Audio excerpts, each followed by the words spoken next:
So, welcome to the last video. This is the final video of 11A Lancaster. We've got all certificates, gas, electrical, building control, pressure test, everything. So the project is finally ready to sign off and we can hand it over to the tenants. So there was quite a bit of learning on this project, which up to now we dealt with the new builds. I never dealt with anything previous, which is dealing with the architects, engineers, all them kind of works, the ground sampling, planning permission, even registering the property for the postal address. That was quite an experience.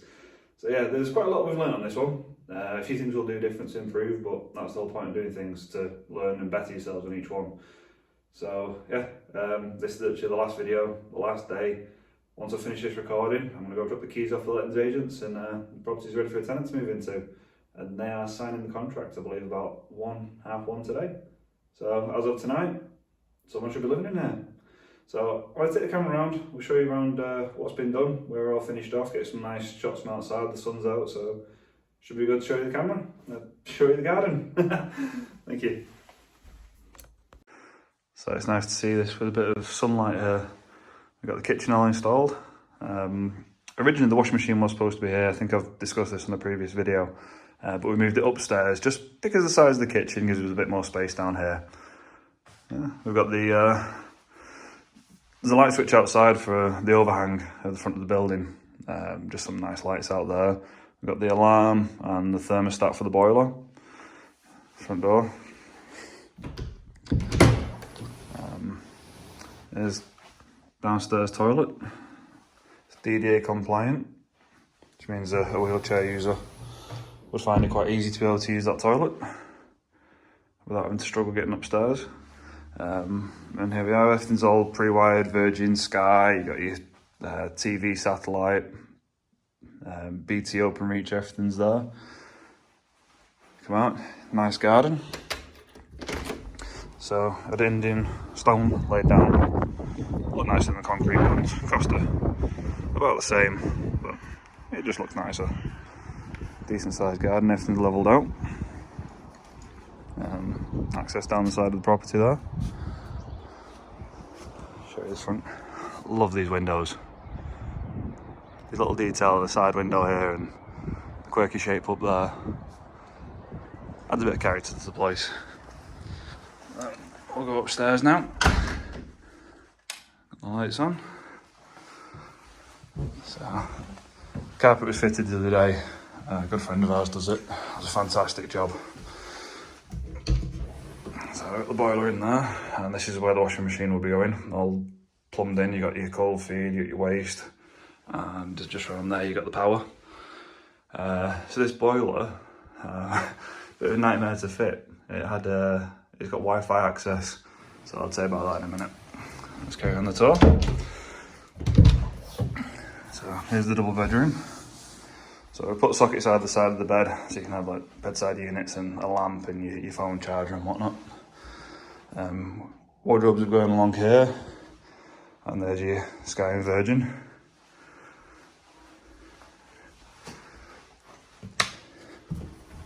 And we go through to the bathroom. So on the original plan it was supposed to be just one light in the middle, but when I was speaking to the electrician, he advised we go for spotlights. Yeah, didn't cost too much more, but really does change the feel of the room. Bathroom is supplied by Clifton's. So we choose one bathroom, we kind of fit them in all our properties so everyone knows what we're up to. Just easy rather than choosing a bathroom on each property. And here's the back bedroom. Again, I absolutely love that window detail. So here we had to have the frosted glass for privacy reasons, for overlooking for the neighbours' gardens and whatnot.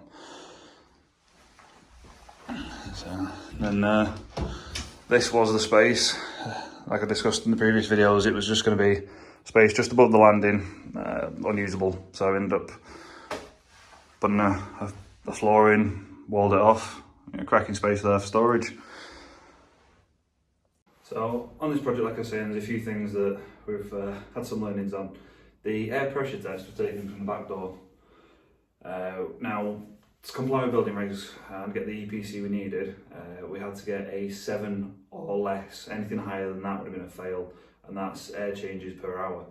Now, when we was building this one, we made sure the plasterers, the electricians, plumbers, anyone that was drilling a penetration or forming a wall or boxing something off understood that we had to be very strict with the air test. Any expansion joints had to be caulked, any larger gaps were filled with foam, any penetrations were taped, foamed, sealed, anything we needed to do to make sure that there wasn't any type of draft or anywhere there could be an air leak, particularly the windows, doors, the letterboxes, for them, that made a difference. So when they come to do the test, which is previous clip of this video, they put a machine on the back door which seals it up, and they put a fan on which detects how much air passes through, and that gives us our grade. So because we were very particular on the details and all the contractors on site understood how things needed to be done, we were very strict with it. We actually managed to achieve a 2.7, which is phenomenal. Around this area, I believe the Housing Association aimed for a 5 or less. So to get a 2.7 when the maximum we could have got was a 7. Yeah, very chuffed. Team done fantastic. Can't praise them enough for how they worked with us on that one. To get any lower than that, you start going down to like the passive housing kind of standards, which is it's fantastic if you can do it, but there is so many details to it, and it becomes very expensive. So what we've done was upgraded the insulation. They've got 125mm cavity insulation in the walls, which is unheard of. The truck that actually come to do it had to go and refill and come back because it just didn't have enough to do it in one hit. The loft insulation, they required 550 in this one. We went for 700 just because it's the multiples of what the insulation ended up being. It was just easier, and we just went over the mark, which we'd rather do than come under. So yeah, really chuffed with the blower door test on that one. Again, can't praise the team enough. The boiler, which is what I was mentioning before, because the way our things have moved on, rather than just being wired in and like being a non-smart system, this one's a very smart boiler. It detects the area, so it works off local weather stations, works out what the outside temperature is, weather forecast and things like that, and can adjust itself to suit. So when we actually had to wire it in and commission it, the engineer that was here, the gas engineer, he had to use his phone to act as, so my phone to use to act as a Wi-Fi hotspot, and his phone to act as the client's or the tenant's phone, and connect the boiler to the internet to be able to program it and download all its updates. So it's quite a complex way of doing things, but it would have been easier if the was being fitted into an existing home where there already was broadband. But again, using the hotspot, we managed to work around that one, which worked out quite well. So that's all been signed off. But yeah, I'm just overall, I'm glad this project's finished now, ready for a tenant to move into. When the building inspector did come along to sign everything off, there was 3 things he pointed out. Well, it was 2 really. It's the front of the property needed the windows sealing, which I don't like to do until the groundwork's finished. If you silicone around the windows and seal them, then the drive's laid. When they're cutting the stones, the blocks, it kicks up a lot of dust, and last thing I want is the dust to land on the fresh silicone, or even if it's been there a week or 2, it tends to stick. So it's a lot cleaner to get the groundwork done and then come and seal the windows. So yeah, that was one point he had, which was the front and back windows. Same reason for the back, there was still work going on there, but the building was at a point where it could be passable. So I thought, if I get the inspector in now, he can check it. If there's anything else whilst we're doing work on the property, we can do it, rather than right at the end realise we've got a few things we needed to do. So the silicone, it wasn't really an issue, but we was aware it needed doing.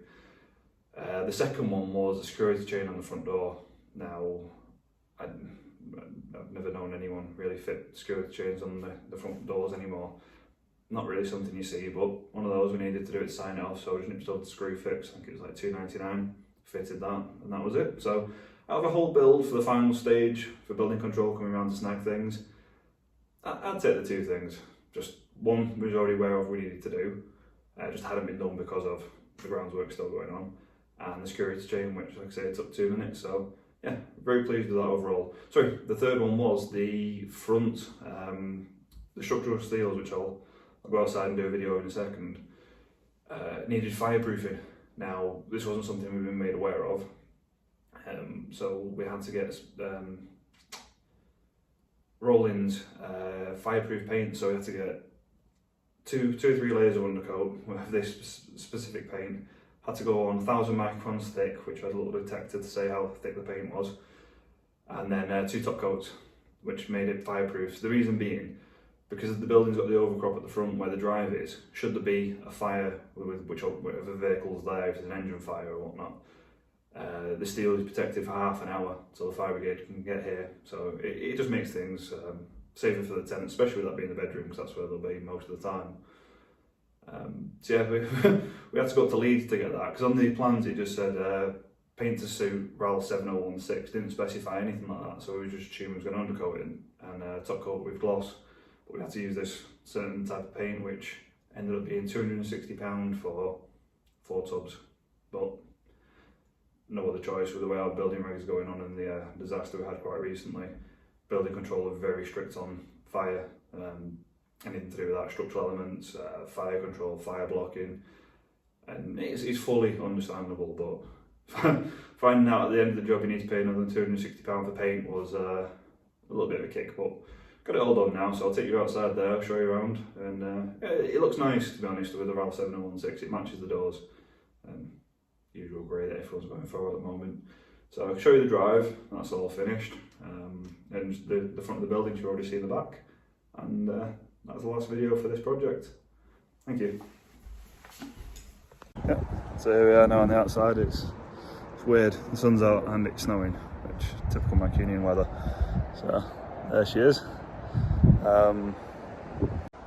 So here's the drive. We've got some groundwork to finish off, which is at 11. It's a separate property, but we're going to be doing that, which is the guy that's finishing that off will be collecting these fences, so we can ignore them at the moment. But here we go, all done, dusted. So these are the sections I was telling you about, the steels to the front of the property here.